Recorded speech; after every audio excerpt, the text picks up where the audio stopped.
matlamat kita dijadikan oleh Allah. Oleh yang demikian, perlulah diri kita melazimkan diri duduk di dalam majlis ilmu, kerana di dalam majlis ilmu ini akan mengembalikan kita, akan mengingatkan kita kembali kepada matlamat kita dihidupkan oleh Allah Subhanahu wa taala, iaitu ibadat. Baik. Kata musannif rahimahullahu taala, maka ketahui olehmu fakir itu terlebih baik daripada dunia, kerana bahawasanya dunia itu mempusakakan takabbur.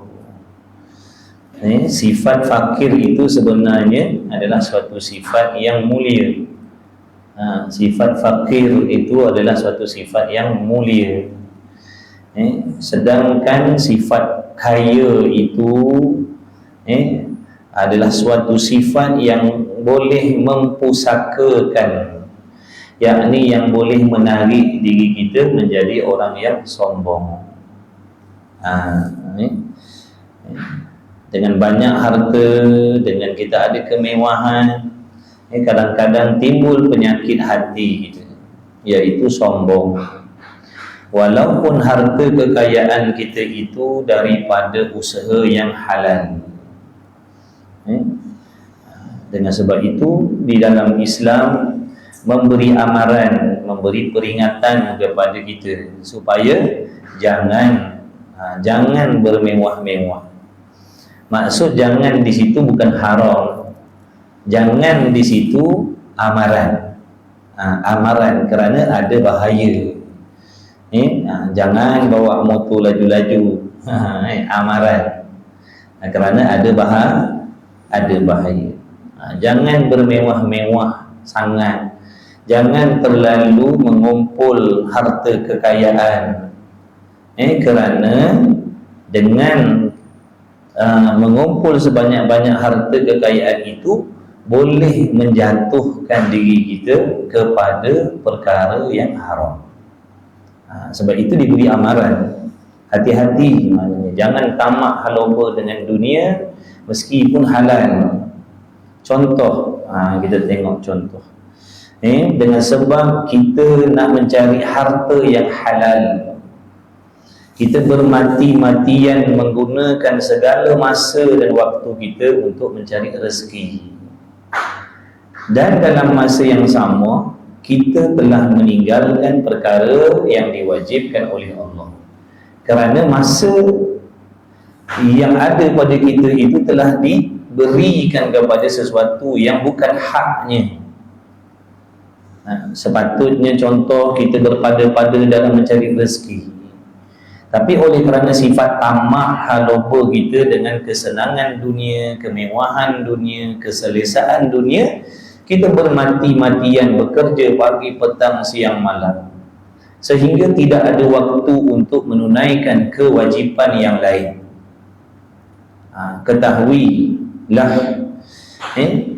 sebenarnya kalau kita mencari rezeki yang halal sedemikian, termasuklah kita dalam golongan orang yang telah ditipu oleh hawa nafsu. Kita ditipu oleh nafsu. Sepatutnya ada masa untuk kita menunaikan kewajipan, contohnya menuntut ilmu. Menuntut ilmu, khususnya ilmu fardu ain, hukumnya wajib. Tapi oleh kerana masa kita telah dibelanjakan kepada usaha mencari rezeki, maka waktu untuk menuntut ilmu tadi hilang, habis, tak ada masa. Ini alasan yang banyak kita bagi. Kenapa tak datang kuliah? Kenapa tak boleh hadir majlis ilmu? Tak ada masa lah. Nampak tak? Mana pergi masa? Semua manusia atas dunia ni Allah Ta'ala bagi 24 jam.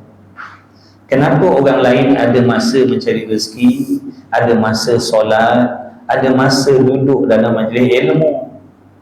Kenapa kita tak ada?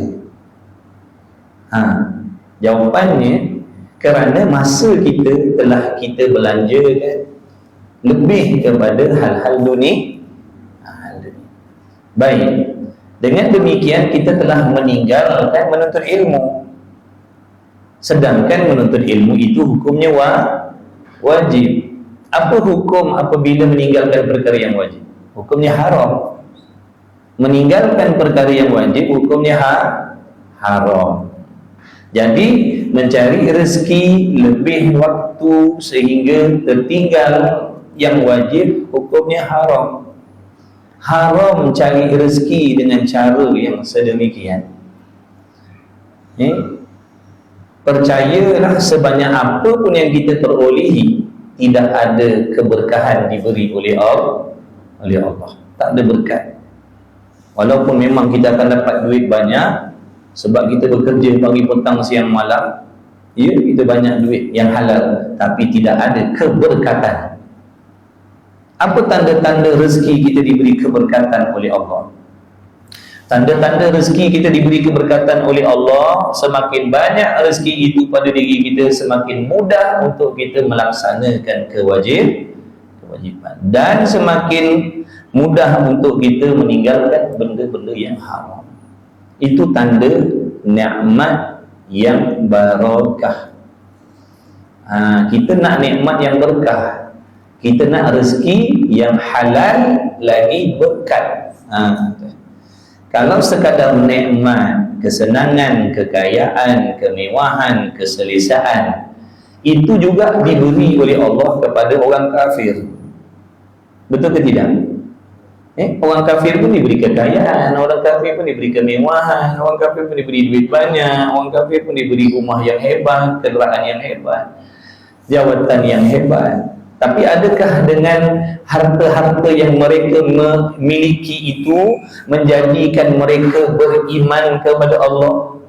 Tidak. Maka demikianlah juga yang berlaku pada kita. Rezeki kita yang halal, yang banyak itu, sedikit pun tidak menolong kita dan anak isteri kita untuk dekat kepada Allah. Bahkan semakin menyibukkan kita, bahkan semakin melupakan kita daripada tanggungjawab. Ketahuilah, rezeki yang kita miliki itu sebanyak apa pun adalah rezeki yang tidak ada keberkatan. Wal'iyadzabillah. Kita nak rezeki yang barakah. Biarpun tak banyak, biarpun tak mewah, tapi boleh tolong kita dekat kepada Allah. Bukan makin banyak, makin kita menjadi hamba kepada rezeki tadi. Yang pertama, hina dalam mencari rezeki. Hina. Habis masa kita korbankan untuk mencari rezeki. Itu satu kehinaan. Hina yang kedua, kita menjadi hamba pada rezeki ataupun harta. Kita memperhambakan diri kepada harta kita. Kita telah dimiliki oleh harta kita, bukan kita memiliki harta. Sebaliknya, harta itu telah memiliki diri kita, telah memenjarakan diri kita, telah membelenggu diri kita sehingga kita tak boleh nak dekat dengan Allah. Nampak tak? Dulu penat cari, bila dah dapat dipenjarakan kita pula. Tak boleh nak dekat kepada Allah. Na'udzubillah min dzalik. Jangan mencari rezeki begitu. Sebab tu tadi amaran, makna jangan bermewah-mewah. Kerana dengan bermewah-mewah itu boleh menjatuhkan kita kepada perbuatan yang haram. Ada golongan yang mewah tapi selamat, tapi sedikit sangat. Orang yang memiliki kemewahan dan dalam masa yang sama dia boleh menunaikan tanggungjawab seperti yang Allah perintahkan. Ada, tapi sedikit jumlahnya. Banyaknya tidak boleh bersabar dengan nikmat kekayaan sehingga leka daripada matlamat kenapa dihidupkan oleh Allah.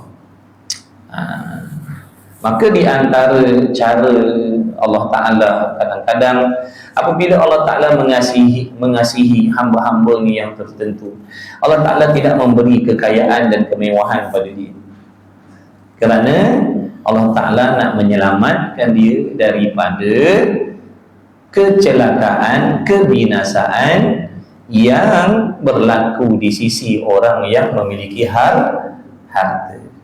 Sebab tu dikata tadi fakir ni suatu sifat yang mulia.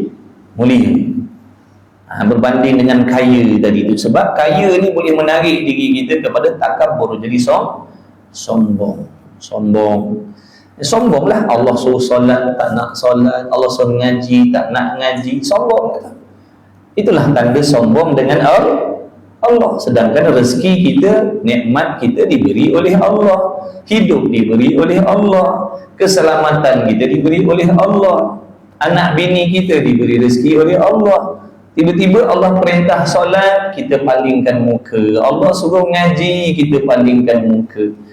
Allah suruh ikut syariat, kita tak nak ikut. Itu tanda-tanda sombong kepada Allah.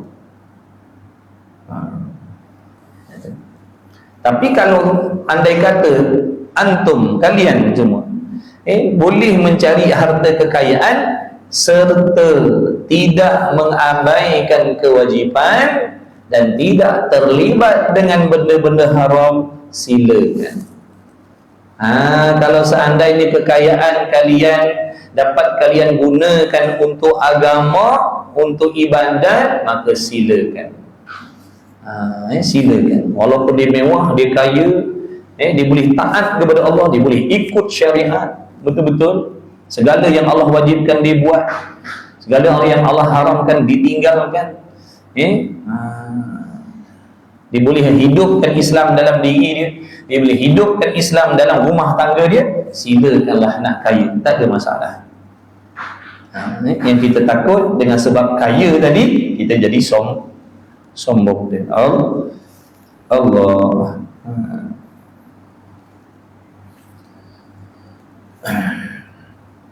Dan takabur itu kufur. Sifat sombong dalam hati ni, sombong ataupun takabur itu salah satu sifat yang haram ada dalam hati kita. Wajib kita buang sifat takabur ni. Wajib buang, bukan sunat buang, bukan harus buang, wajib buang. Sifat sombong ni wajib buang. Macam mana kita nak tahu dalam hati kita ada sombong? Tengok, ada tanda-tanda dia. Apa tanda-tanda sombong? Apa tanda-tanda sombong? Dia ada tanda-tanda dia. Di antara tanda-tanda ada sombong dalam hati kita, di antaranya Allahumma salli ala sayyidina Muhammad, kita tidak mahu patuh kepada Allah Subhanahu wa taala. Itu satu. Di antara lain, kita merasakan diri kita lebih mulia daripada makhluk-makhluk Allah yang lain. Kita merasakan diri kita, perasaan dalam hati kita, aku lebih baik, aku lebih bagus, aku lebih soleh, aku lebih alim, aku lebih warak dan sebagainya berbanding orang lain. Itu sifat sombong namanya, takabur. Aku lebih baik daripada orang lain dalam hal-hal kebaikan. Itu namanya sombong. Wajib dibuang. Lawan sombong ni apa? Tawaduk, merendah diri. Di antara tanda-tanda sombong apa? Sukar memaafkan orang lain. Ini tanda-tanda ada sombong dalam hati. Dendam, itu tanda-tanda ada sombong dalam hati. Na'udzubillah min zalik. Firman Allah Subhanahu wa taala, aba wastakbara. Sebut dalam kitab Minhajul Abidin, barang siapa yang ada di dalam hatinya sombong, maka Allah Ta'ala akan haramkan dirinya daripada mendapat sesuatu yang sebenar-benarnya. Kalau dalam hati kita ada sombong, kita tak akan dapat memiliki benda yang sebenar. Kita akan sentiasa duduk dalam yang tidak sebenar. Kita tak boleh nak terima hakikat kehinaan diri kita. Kita tak boleh nak terima hakikat kelemahan diri kita. Itu tanda-tanda sombong. Lain, tak boleh menerima cacian orang. tak boleh terima cacian, tak boleh dicaci. Tu tanda ada sombong, sebab merasa diri baik. Orang yang boleh menerima hakikat dirinya hina, lemah, dhaif, binasa, bergantung berhajat kepada Allah, dia merasakan apa yang ada pada dirinya itu semata-mata pinjaman daripada Allah. Dia tak merasakan dirinya hebat. Sebab tu orang yang ada tawaduk dalam hatinya, dia tidak akan berasa hati apabila dia dicela oleh orang lain. Dia boleh terima. Nak kata apa kat dia, nak kata dia jahat, dia terima. Memang dia tahu yang dirinya bukan orang baik. Jadi tak ada masalah kalau orang kata dia jahat. Memang sungguh kita tak boleh terima, sebab kita merasa baik. Kita merasa baik tu. Kita tak boleh terima hinaan, sebab kita rasa kita mulia. Orang yang tawaduk, dia merasa dirinya hina, dia merasa hina. Sebab tu kalau orang hina dia pun dia memang terima. Memang itu. Bahkan orang-orang yang tawaduk ni, dia berasa bersyukur apabila dia dihina, dicela, kerana dengan hinaan dan celaan itu mengingatkan dia kepada Allah, mengingatkan hakikat dirinya yang lemah, yang dhaif, yang hina sisi Allah. Jadi celaan orang tu boleh mendekatkan dia kepada Allah. Makin orang cela, makin dekat hatinya kepada Allah. Berbeza dengan puji. Kalau kena puji ni kita lupa, kan? Kita berasa hebat, berasa gini, berasa gitu. Padahal hakikat kita tak hebat pun. Betul tak? Apa hebatnya kita? Tak ada apa hebatnya. Nyawa diberi oleh Allah. Boleh bercakap pun diizinkan oleh Allah. Memiliki pangkat jawatan pun Allah yang pilihkan. Sungguh. Dah apa kehebatan kita? Tak ada apa kehebatan. Setinggi apa pun pangkat darjat, akhirnya akan ditanam juga. Sebab itulah kita tu dalam solat tu disuruh sujud atas tanah tu, atas bumi tu, supaya ingat tempat kembali kita. Sekali apa pun waktu sujud tu ingat, bumi ni lah, tanah ni lah nanti aku akan ditanam. Mana hebat dia? Tak ada hebat. Tak ada hebat. Jadi kena buang takabur. Aba wastakbara kana minal kafirin. Jadi orang yang sombong ni dia kufur. Yang pertama dengan makna kufur nikmat. Kufur nikmat. Kufur nikmat Allah. Orang sombong, orang yang kufur nikmat Allah. Tapi kalau dia sombong dengan Allah, merasa lebih hebat daripada Allah, itu kufur murtad. Dia kata aku lebih hebat daripada Tuhan lagi. Itu kufur kafir, maknanya murtad, syirik. Bermula enggan dan takabur itu daripada syaitan. Syaitan menghasut kita supaya bersikap takabur, sombong. Kita tak boleh terima kelemahan, kita tak boleh menyalahkan diri kita. Itu sifat tanda-tanda ada sombong dalam hati kita. Orang yang tawaduk, dia boleh terima kesalahan, dia akan mengaku kesalahan, dia akan apa sahaja yang berlaku, dia akan menyalahkan diri, dia tak akan menyalahkan orang lain. Itu sifat orang tawaduk. Sifat orang tawaduk, apa-apa yang berlaku, contohnya benda yang tak baik, dia akan menyalahkan diri dia tak menyalahkan orang lain. Contoh sekarang dibala dengan panas, dia tak merasakan itu dosa orang, dia merasakan inilah dosa aku kepada Allah. Ya Allah, ampunkanlah aku. Dengan sebab dosa dan maksiat aku ni, orang lain dapat susah, ya Allah. Tu orang tawaduk. Kita sombong, ni panas ni, kita kata ini semua perbuatan maksiat orang-orang ni. Kan beza kan? Beza. Orang tawaduk ni, kalau berlaku bala, contohnya kemarau, dia merasakan ya Allah, ampunkanlah aku. Dengan sebab dosa aku, kau murka, orang lain dapat susah, ya Allah, ampunkanlah aku. Dia tak merasakan bala ini diturunkan sebab dosa orang lain.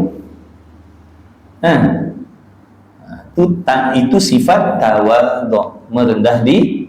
Walaupun hakikat bukan dosa dia, tapi dia merasakan bala yang Allah turunkan itu adalah disebabkan dosa dan maksiatnya kepada Allah. Itu orang tawadhu. Orang sombong, bala yang turun ini bukan dengan sebab kita, tapi sebab dosa orang lain. Itu orang takabur. Itu tanda-tanda sombong. Kena buang. Wajib buang. Ini Allah benci gitu. Walaupun kita kuat mengaji, kuat mengajar, kuat sembahyang, kuat puasa, kuat tadarus, kuat tarawih, kuat qiyamul lail, tapi bila ada takabur, Allah benci kita. Allah tak redha pun pada kita. Allah tak seronok pun dengan kita. Allah tak seronok dengan hamba yang banyak buat amal tapi dalam hatinya ada sombong. Allah tak seronok dengan kita. Cuma kita perasan macam dikasihi oleh Allah. Ujub pula dah, penyakit ujub lagi. Penyakit ujub lagi datang. Takabur ada, ujub ada. Tak macam mana. Dan takabur itu daripada segala syaitan, yakni bisikan syaitan. Tiada ia merendahkan dirinya tatkala disuruh sujud akan Nabi Allah Adam alaihi salatu wassalam. Dia tak nak merendahkan diri kepada Nabi Allah Adam. Dia tak nak merendahkan diri. Dia tak nak mengaku yang Nabi Allah Adam itu hamba Allah yang mulia. Dia tak nak. Sebab dia merasakan dia itu lebih mulia daripada Nabi Allah Adam lagi. Tilik kepada kejadiannya daripada api, maka dia merasakan dirinya lebih mulia. Dia sombong ni ada macam-macam kategori. Ada orang yang sombong dengan sebab ilmu. Ada orang yang sombong dengan sebab tubuh badan dia. Tubuh badannya sempurna, cantik dan sebagainya, maka sombong. Sombong. Sombong dengan hidungnya yang mancung. Orang hidung kemik tak nak kawan. Orang hidung kemik dia bloknya, unfriend. Sebab hidung kemik. Orang kulit gelam tak nak kawan. Tu sombong dengan kejadian. Dia tak sedar. Tak lama nanti semua jadi busuk berulat. Jadi busuk berulat. Dia makan di haiwan. Dia makan di haiwan. Makan di cacing-cacing dalam tanah tu, makan tubuh badan kita. Sombong macam-macam lah.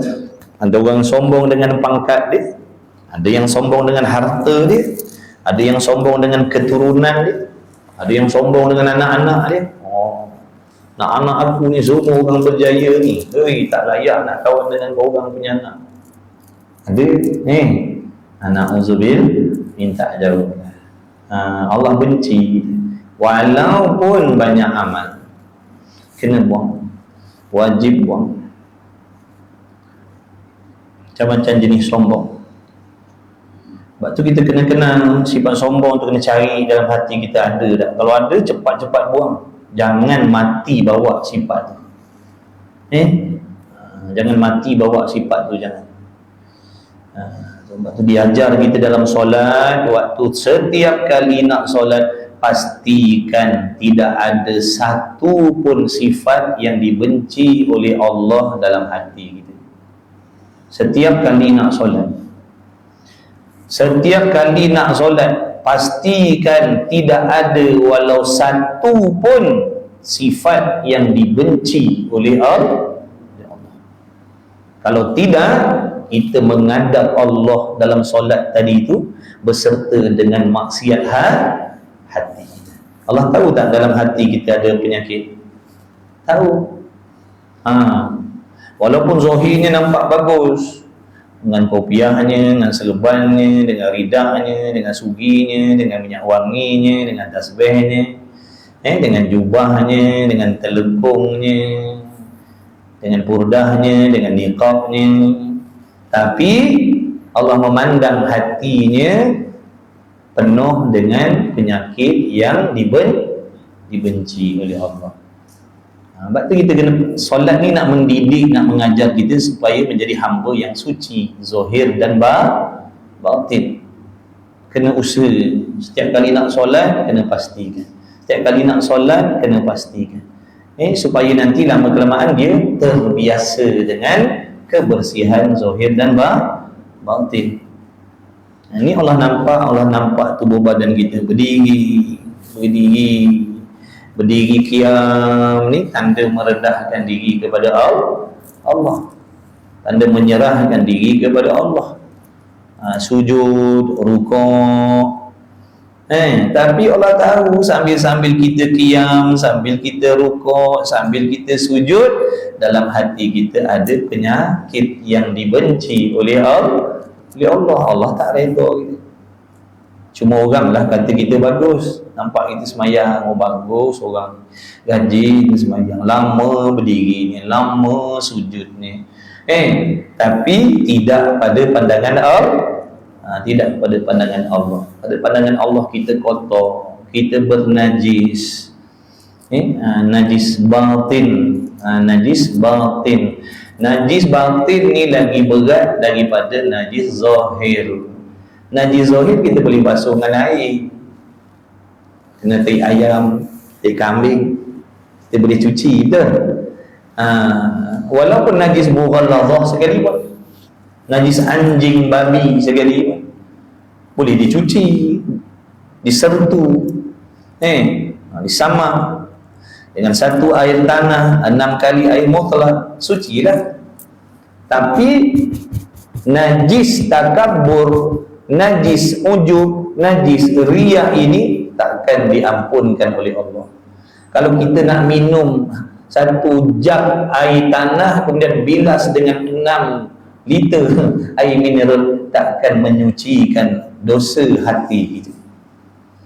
Di situlah menunjukkan bahawasanya dosa hati, najis hati lebih berat daripada najis zahir.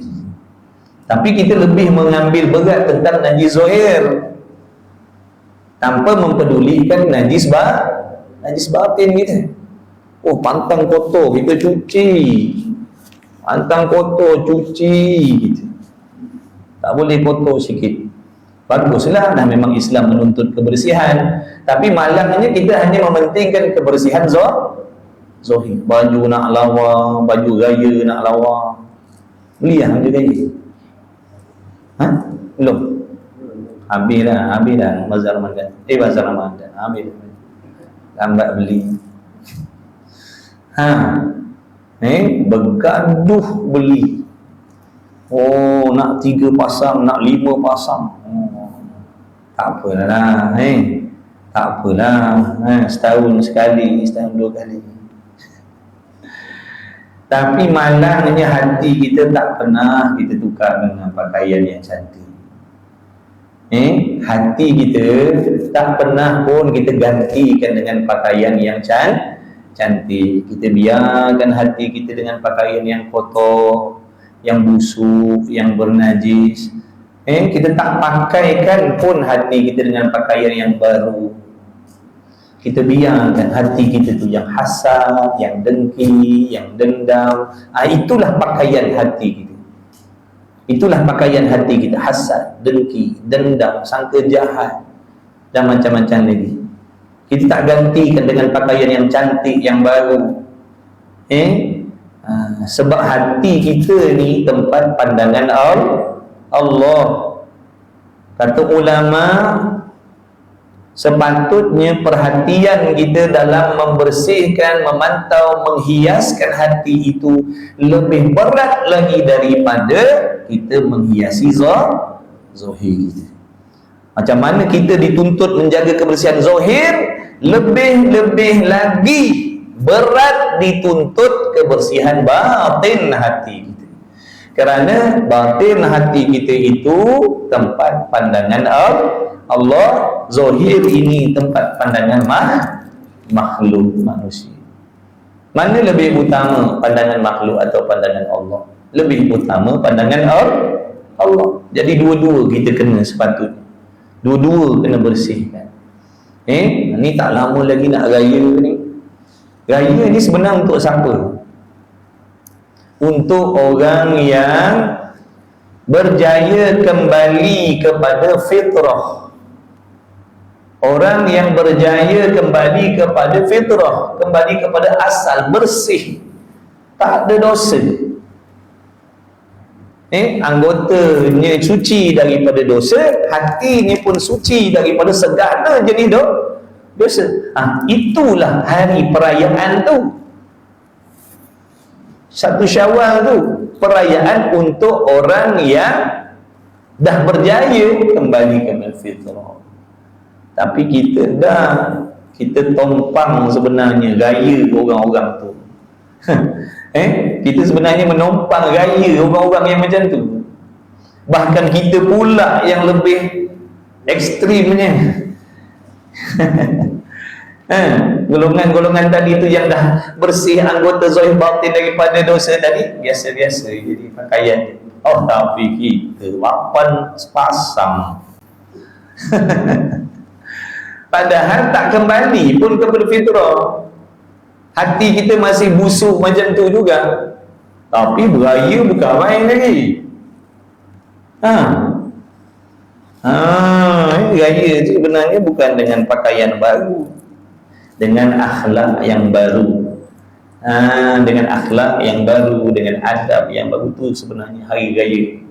Bukan pakaian baru tu yang menunjukkan raya dah.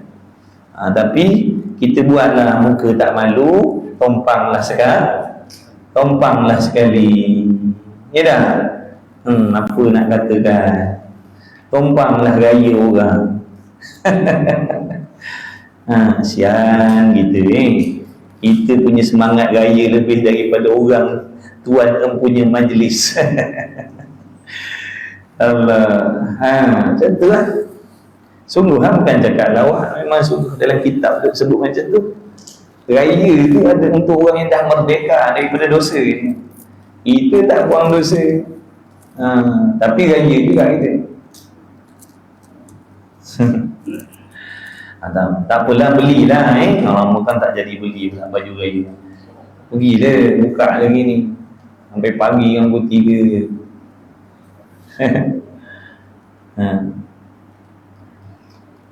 Maknanya kena ambil berat juga, kena pandang hati kita. Kesian hati kita, kita biarkan. Hati kita ni ada hak tuan-tuan, dia ada hak. Kena bagi makan, kena bagi minum, kena bagi ubat, kena pastikan kesihatan dia. Sama macam Zohir. Cuma Zohir ni pakaiannya beginilah. Inilah pakaiannya. Makan, minum air, makan nasi, makan bubur, makan cendol, makan muri. Itu makanan Zohir. Hati kita makanannya berilmu, solawat, istighfar, Quran, taubat.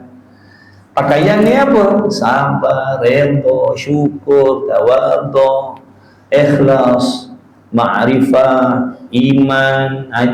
Itu pakaian hati. Itu pakaian batin. Dua-dua tu kita kena usahakan.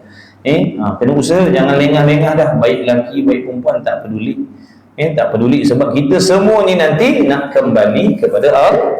Semua kita nak kembali kepada Allah. Mudah-mudahan kita kembali dalam keadaan dah bersiap secantik-cantiknya nak menghadap Allah, zahir dan batin kita. Mudah-mudahan. Amin ya Rabb. Amin ya Rabbal alamin. Jangan putus asa daripada rahmat Allah. Jangan jauhkan diri kita daripada majlis ilmu, kerana daripada majlis ilmu itulah kita akan dapat pelbagai pedoman, maklumat, petunjuk daripada Allah bagaimana cara nak memperbaiki perhubungan kita dengan Allah. Jangan tak duduk dalam majlis ilmu, duduk dalam majlis ilmu. Di situ ada hidayah, petunjuk daripada Allah.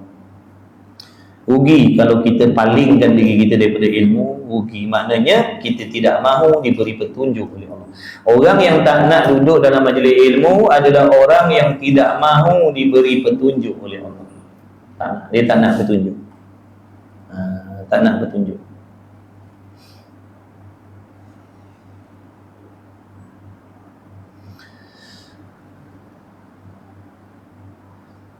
Maka jadilah sekalian kaum itu kafir, dan takabur itu adalah ia daripada kufur, dan kerana inilah bahawasanya takabur itu mempusakakan kufur, boleh menarik kepada kekufuran. Kemudian maka ketahui olehmu bahawasanya fakir itu pakaian segala nabi-nabi dan perhiasan segala aulia. Nabi-nabi, wali-wali Allah, pakaian mereka adalah fakir. Fakir, mereka lagi seronok fakir daripada kaya. Kerana fakir itu lebih mendekatkan kepada Allah. Sebab tu golongan, kenapa? Kerana golongan para nabi, para rasul ni, awliya ilahi solihin ni, tidak ada sesuatu yang menyeronokkan hatinya melainkan Allah. Mereka tak seronok dengan harta, mereka tak seronok dengan sehat, mereka tak seronok dengan kaya. Dah, yang menyeronokkan dia Allah. Apa-apa sahaja yang menyebabkan Allah berada di dalam hatinya, itulah yang menggembirakan mereka. Sehingga dikatakan awliya illah ni, wali-wali Allah ni, apabila mereka diberi musibah oleh Allah, mereka merasakan keseronokan seperti hari raya. Subhanallah. Apabila mereka menerima ujian, mereka merasakan seronok macam hari raya. Kenapa? Kerana dengan musibah itu hatinya sangat-sangat dekat dengan Allah. Sebab yang menggembirakan dia Allah tadi tu. Kita dapat duit baru seronok, baru rasa seronok. Dapat duit baru rasa seronok, baru manis muka kita, senyum aja. Tidur pun tersengih aja. Kalau bini orang, time lelaki nak dapat gaji kan, dia kenih muka. Bukan orang sini.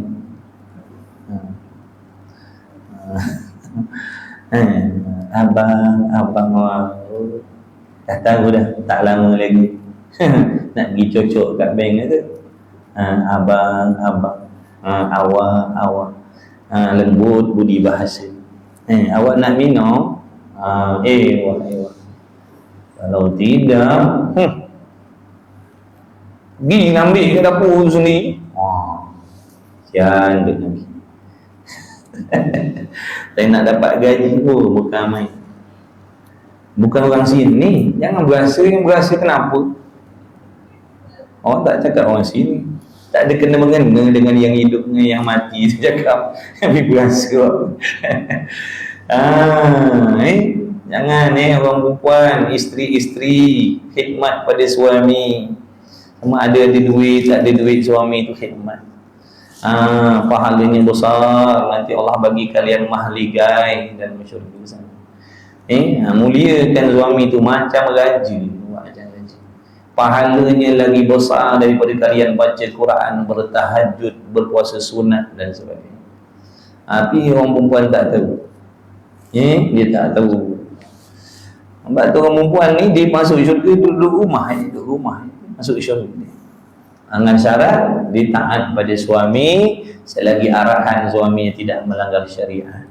Dia menjalankan tanggungjawab ni sebagai isteri yang disuruh oleh Allah. Allah suruh macam mana? Jadi isteri yang macam mana? Dia buat benda tu, dia tak peduli suaminya jahat tak jahat, dia tak peduli. Yang dipikirkan tanggungjawab dia sebagai isteri.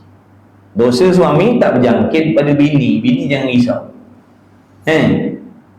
Tapi dosa bini jangkit pada laki. Dosa laki tak berjangkit pada bini. Sebab tu bini jalankan tanggungjawab. Khidmat. Pada satu ketika ada seorang perempuan namanya Muti'ah, kalau tak silap. Dia sangat-sangat hebat dalam bab khidmat dengan suami. Sehingga Nabi sallallahu alaihi wasallam pernah berkata kepada, kalau tak silap, anak baginda Nabi SAW. Nabi beritahu ada seorang perempuan yang lebih dahulu nanti masuk syurga. Dia tak boleh duduk diam bila Nabi cakap macam tu. Siapa dia perempuan tu? Macam mana dia boleh masuk dulu syurga? Apa kelebihannya? Apa kehebatannya? Macam mana ibadat yang dia buat? Sahabat dia tak boleh dengar benda-benda tu. Kalau setakat orang pakai pulut dakap, dia tak peduli. Orang perempuan sahabat-sahabat Nabi, dia tak peduli kau pakailah pulut dakap ke, biskut tawa ke, daun ketum ke, macam-macam jenis lah nama. Dia tak peduli, dia tak heran. Kau pakailah, kau lilitlah satu badan pun, dia tak heran. Tapi bila sebut tentang kelebihan ibadat, dia tak boleh dengar. Dia tak boleh dengar. Sangat-sangat cemburu dalam bab ibadat. Apa? Lalu Nabi sebut namanya Muti'ah. Dia pergi cari perempuan tu. Dia pergi cari perempuan nama Muti'ah. Nak tahu apa kelebihan sehingga Nabi kata dia masuk syurga lebih awal lagi. Pendek ceritanya, bila dia sampai ke rumah Muti'ah tadi, Muti'ah tadi sambut dia sebagai tetamu. Tiba-tiba suaminya balik. Dia khidmat dengan suaminya. Masya Allah, tabarakallah. Baru dia tahu, ini kelebihan. Bukan sebab tahajud. Nama bukan sebab tahajud, bukan sebab puasa sunat, sebab hebat khidmatnya pada suami. Dahsyat orang perempuan. Rugi lah orang perempuan. Mentara tok laki kita dia. Peluang nak masuk syurga tu khidmat, buat cara raja. Pedulikan kawan-kawan kita yang tak pandai tau. Ada jenis yang jahat-jahat dia kata, apa kau? Aku ni kesian tengok kau ni dengan laki kau jadi bodoh. Ada jenis setan macam tu. Dia nak hasut supaya jadi isteri yang tidak jangan sampai macam tu dengan laki kita ni, ada hak kita. Wah, Datuk, mana punya kitab dia mengaji ni? Ke ada orang kat sini jangan ni, na'udzubillah min zalik, jangan ya Allah. Jangan tu setan menghasut orang jadi isteri derhaka kepada suami. Derhaka pada suami bermaksud derhaka kepada Allah. Isteri berkhidmat kepada suami bukan dia mengabdikan diri kepada suami, dia mengabdikan diri kepada Allah, kerana Allah yang memerintah mereka berkhidmat pada suami. Jadi kalau suami isteri itu tadi dia berpenat lelah 24 jam pejabat dibuka, uruskan rumah tangga, khidmat gini dengan niat nak bantu suami, sebenarnya dia sedang mengabdikan diri kepada Allah, bukan pada suami. Tapi ramai yang tak faham. Bila tengok macam tu, kau ni jadi bodoh. Wah, bukan main suami kau macam raja kau buat. Takkan aku nak tiru macam kau. Kau buat laki kau macam apa je. Cakap dengan dia macam tu. Sebab tu nak menikah, nak berkahwin ni kena belajar, kena ada agama, kena ada baru tahu tanggungjawab. Ni bulan puasa ni, khidmat pada suami, pahala lagi besar. Saya nak baca Quran lah, suami kata tak payahlah, saya ada kat rumah ni, awak ada khidmat dengan saya, lagi besar pahalanya daripada baca Quran. Ini time untuk laki ada lah, bukan main warak ni. Baca Quran lepas satu juzuk, lepas satu juzuk, hampir terlelap tu laki ni. Kalau laki tak ada, dia main TikTok daripada pagi sampai ke malam. Inna lillahi wa inna ilaihi raji'un. Laki ada, dia buat warak semayang sunat, lepas semayang, lepas semayang. Solihahnya lah bini aku. Ingat habis semayang, lepas semayang nak baca Quran pula lah. Baca Quran pula. Tok laki dah menggigil dah. Jangan. Orang perempuan bila ada laki, tinggalkan amalan-amalan sunat tu, khidmat pada suami, pahala jauh lebih besar daripada tu. Tu senang tu orang perempuan. Kena sabarlah, nak masuk syurga, sabarlah. Suami kita tu asbab kita dapat banyak pahala. Kalau orang tak ada suami, minta maaf cakaplah, dia tak ada peluang tu. Orang tak ada suami, dia tak ada peluang tu. Dia kena bermati-matian lah beribadat. Dia kena bermati-matian beribadat. Tak sama macam yang ada suami ni. Yang ada suami ni, dia sangat mudah peluang ni nak masuk syurga tu. Walaupun dia isteri yang tak baik, cukup dengan suami memaafkan dan meredai dia, syurga dah sampai. Tapi kalau dia duduk seorang diri tanpa suami, ini kembali kepada amalan dia sendiri. Kalau hatinya macam mana, amalannya macam mana. Tapi kalau ada suami, batu lah. Jangan mudah nak bercerai. Sikit bercerai. Sabarlah. Jangan mudah-mudah. Sungguh dah yang tak ada suami tak ada suami kenalah bermati-matian beribadat, jaga maruah diri betul-betul, jaga amalan betul-betul, jaga hati betul-betul. Tapi kalau ada suami, khidmat dengan suami supaya jadikan usaha supaya suami jadi redha dengan kita. Cukuplah suami redha, dia tak ada banyak amal pun, dia setakat sembahyang yang wajib, puasa yang wajib, jaga aurat sudah. Tapi Masya Allah dimuliakan suami, dia jaga suami, dia khidmat suami. Tak ada amalan sunat apa pun, tak ada qiyam pun. Tapi bila suaminya kata aku redha dengan kau, aku seronok dengan kau. Walaupun kau bukan banyak ibadat, tapi aku seronok dengan kau, aku redha, syurgalah tempat dia. Dengar tu bini-bini. Semangat dia. Alhamdulillah. Siap untuk lelaki kan balikkan pelik dah. Kenapa kau malam-malam buta suruh aku minum pula? Kau buang tebian ke apa ni? Tak pernah aku kocakkan air dah. Malam pukul 11. Biasa kau dah berkeruh dulu pula air basi. Pula dah.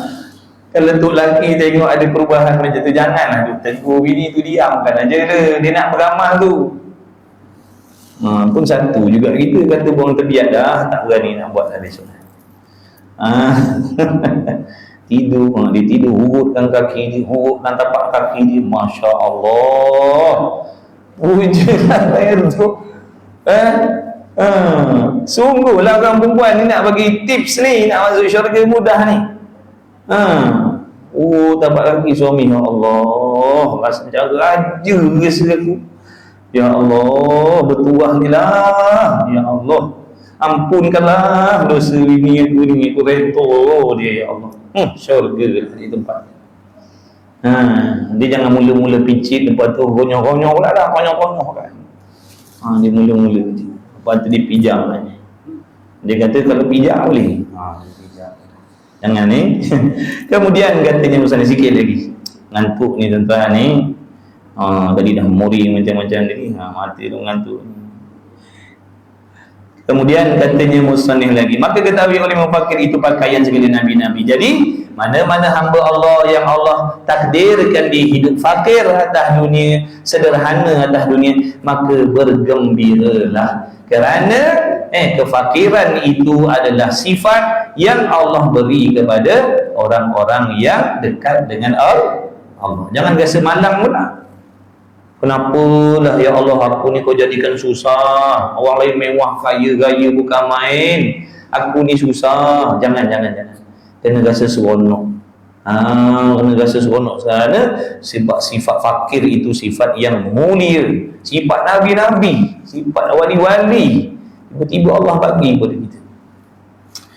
Kerana bawanya fakir itu mempusakakan takut. Jadi bila kita fakir, kita akan ada rasa takut, gerun kepada Allah. Dan takut itu mempusakakan karamah. Apabila dalam hati hamba ada perasaan takut kepada Allah, disitulah dia akan mendapat karamah, yakni kemuliaan.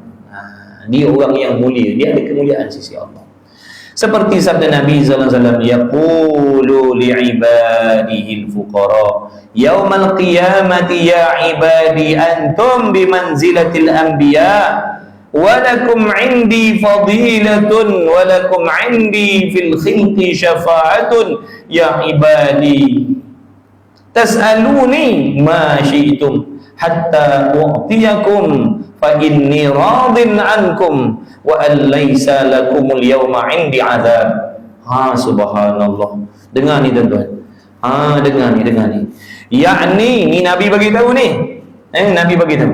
Yakni sesungguhnya Allah Taala berkata nanti pada hari kiamat bagi hamba-Nya yang fakir, makna yang fakir dan hatinya redha dengan Allah. Bukan fakir tapi tak terima takdir, bukan. Tak masuk. Fakir dan dia redha dengan Allah. Dia redha dengan kefakiran yang Allah bagi. Dia sangka baik dengan Allah dengan kefakiran yang dia bagi. Dia merasakan susah tapi mulut dan hatinya tidak ada keluar perkataan yang dibenci oleh Allah. Dia redha dengan kefakiran. Dia rasa susah. Redha ni bukan maksud tak rasa susah. Rasa susah.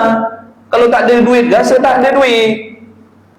Tapi bukan dengan sebab tak ada duit, sempit rezeki tadi, terbit daripada lidahnya dan hatinya perkataan yang dibenci oleh Allah. Dah. Mulut dan hatinya diam. Tapi dia rasa sakit. Kalau susah dia rasa susah. Ini redha. Ini redha yang wajib ada dalam setiap hati kita. Mana kalau susah rasa susah, kalau sakit rasa sakit, kalau datang macam-macam masalah rasa masalah, tapi mulut tak keluar perkataan yang dibenci oleh Allah. Diam mulut dia, tak berani nak cakap. Hatinya pun begitu. Ini redha yang wajib ada dalam hati. Jangan kata, ya Allah kenapalah kau balakan aku dengan suami yang macam ni. Dah, dia berasakan susah dia. Dengan masalah suami dia yang macam ni, tapi mulut dan hatinya tidak mengkritik Allah.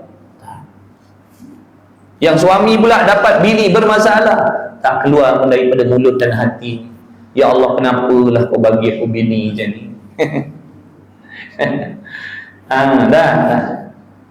Dia rasa masalah tu tapi mulutnya dah tak keluar perkataan yang dibenci oleh Allah. Itu orang yang redha. Itu orang redha. Ni orang fakir yang redha ni, Allah Ta'ala kata hamba yang fakir itu pada hari kiamat, hei hambaku engkau pada hari ini nanti di padang mahsyar. Engkau, maksud engkau ni orang fakir tadi, orang kaya tak masuk. Orang kaya tak masuk sini. Orang kaya tak masuk sini. Orang banyak harta kekayaan tak masuk sini. Ini orang fakir. Ini khabar kegembiraan untuk orang fakir. Hei hambaku,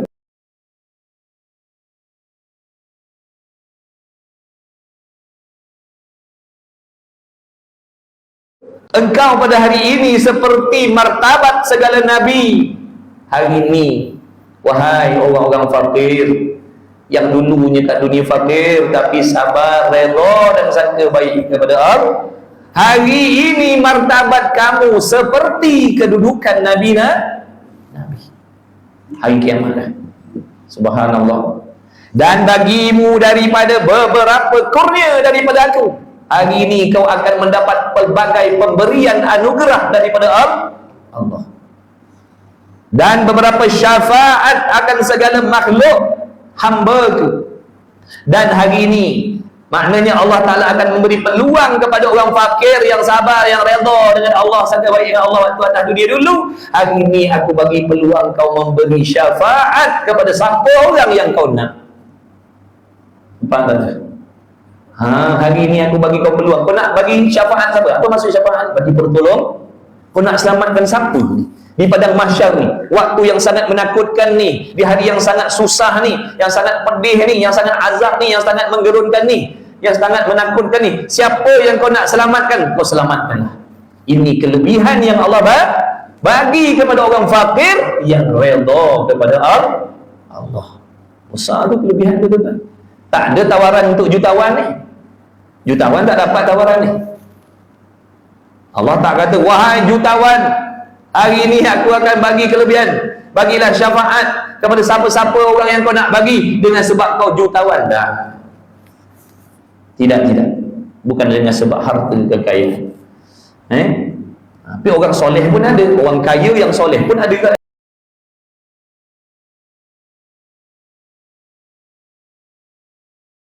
Memberi syafaat.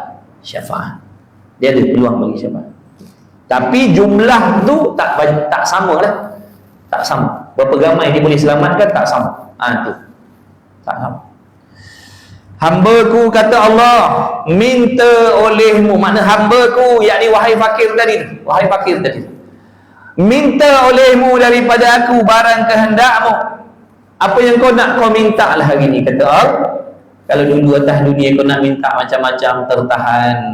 Kau nak ini tak dapat, nak tu tak dapat, nak ni tak dapat atas dunia dulu fakir, tapi dalam hati ada keinginan nak tu, tengok tengok orang kaya senang, tengok orang kaya mewah, tengok orang kaya selesa.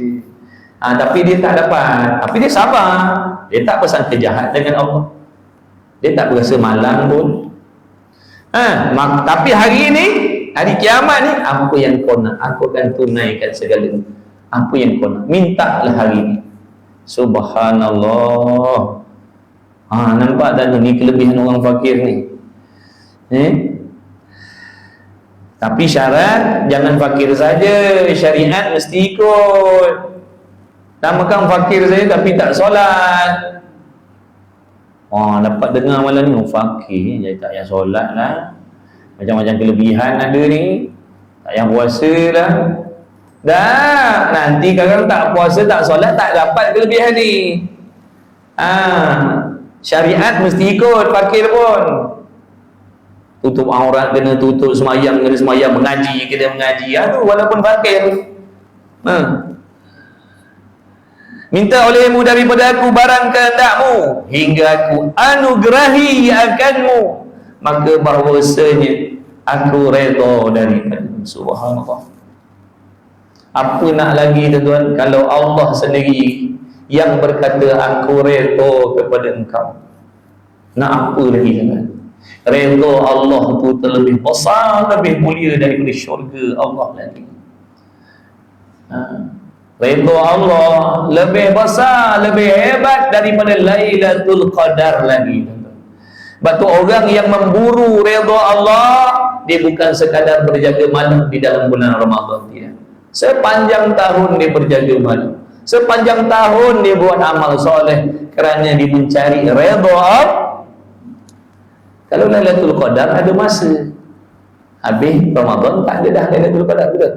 Jadi kalau kita hanya memburu Lailatul Qadar, maka semangat kita untuk buat amal soleh hanya di dalam bulan Ramadan. Habis Ramadan, habislah amal soleh kita. Sebab apa? Dah habis dah Lailatul Qadar. Malam tadi dia orang kata ramai dah nampak dah tanda, dah tak ada dah. Dah tak ada kita baca Quran, dah tak ada kita. Ada tu berlaku macam tu. Kena ingat redha Allah lebih besar daripada Lailatul Qadar tadi. Redha Allah lebih besar dari Lailatul Qadar. Maksudnya kena memburu redha Allah tu sepanjang umur kita. Kalau memburu Lailatul Qadar malam-malam Ramadan je. Tapi kalau memburu redha Allah sepanjang hidup, dia akan cari redha Allah. Yang suami ingin mendapat redha Allah dengan tanggungjawabnya sebagai suami, yang isteri memburu redha Allah dengan tanggungjawabnya sebagai isteri. Cari redha Allah. Ni Allah Ta'ala kata, aku redha daripadamu wahai hamba, aku redha. Makna kalau dalam bahasa kita mudah, aku seronok, aku terima kau, aku sayang kau, aku redha. Allah kata, Allah sendiri yang kari. Bila Allah redha, beruntunglah. Itulah dia sebesar-besar pemberian Allah, redha Allah tu. Dan bahawasanya tiada bagimu pada hari ini daripada seksamu. Hari ini kau takkan diazab oleh Allah. Subhanallah, beruntungnya lah orang fakir yang ada ilmu, yang sabar, yang redha, yang sangka baik dengan Allah. Maka ketahui olehmu asal fakir itu dua perkara, wallahu a'lam. Jadilah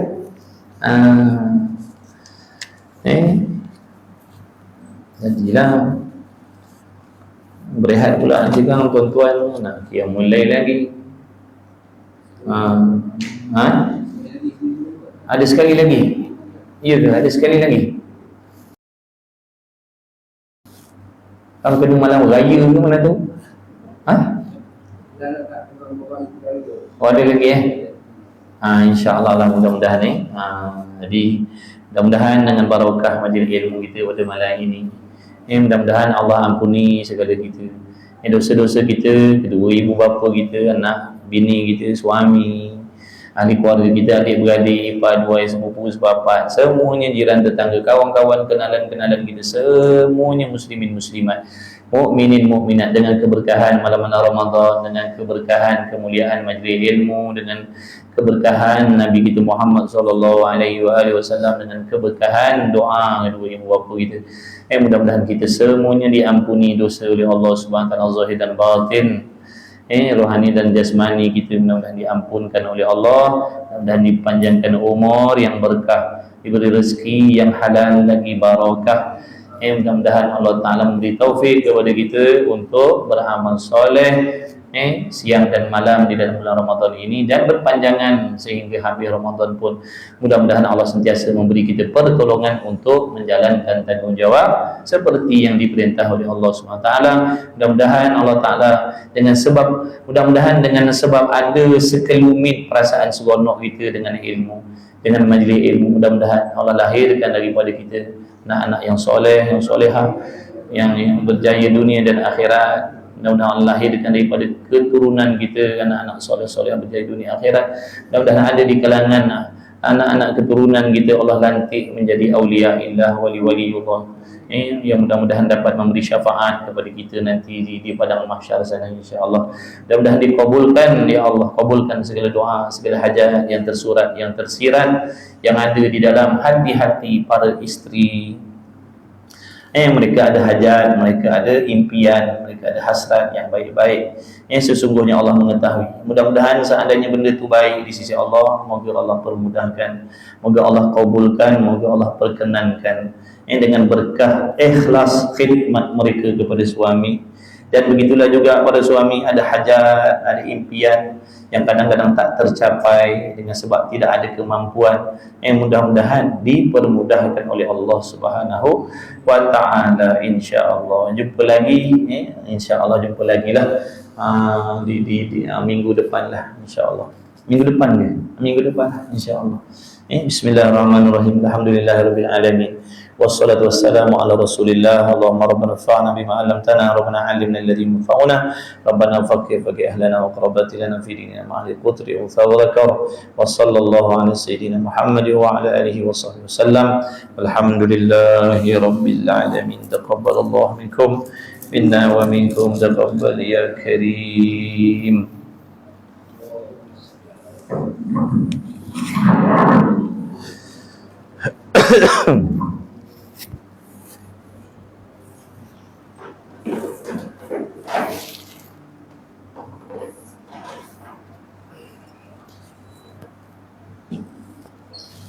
Sama-sama insya-Allah. Ya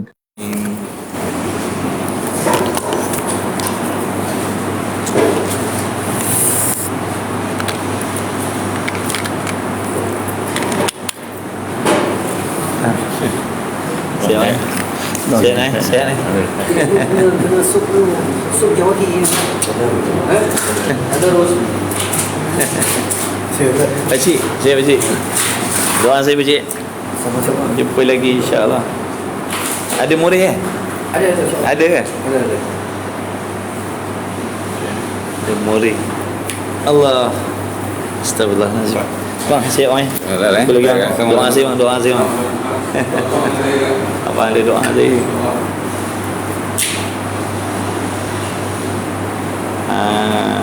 Jom kita murid, jom murid.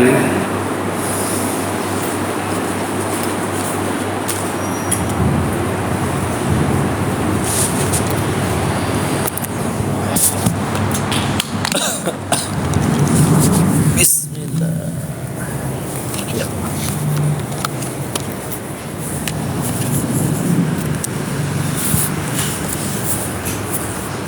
Siap. Ini benar lagi.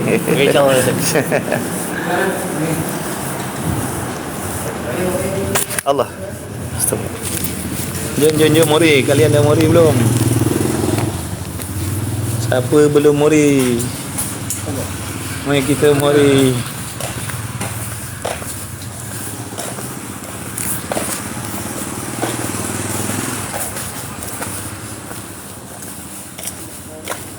Dah kenyang? Wah, alhamdulillah. Dah kenyang, bagus lah. Ni kawan-kawan kita ni dia kata dah kenyang. Dia orang dah kenyang, kita belum kenyang lagi ni. Masya Allah. Banyak dia orang tinggal ni, siapa nak makan ni? Mailah. Moreh apa ni macam-macam ada. Kuih lompang ada, kuih bihun pula. Bihun ada. Sup. Nak sup lah. Sup ni jangan-jangan jumpa ni. Dia dah 15 Ramadan ni.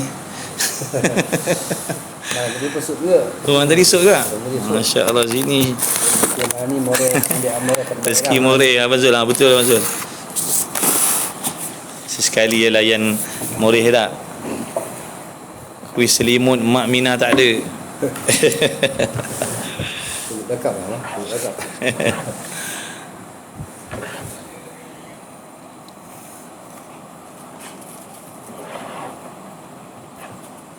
Masya Allah.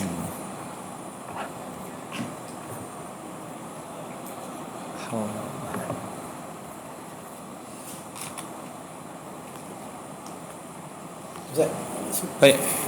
Dimakan dengan apa? Roti. Jemput makan jemput moreh kalian.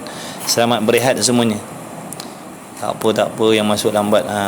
Dahan macam-macam biasalah tu. Asalkan masuk.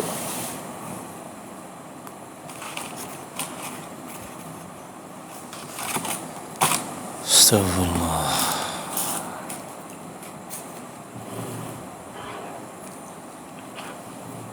Ya Rabbi bil Mustafa balligh maqasidana.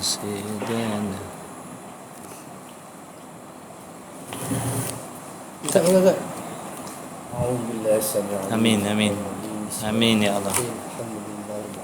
Amin ya Allah. Allahumma barik lana fima razaqtana wa qina adzaban nar.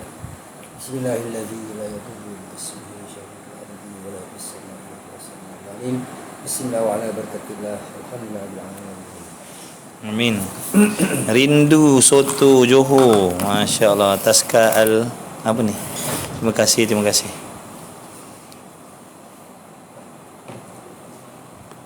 Masya Allah.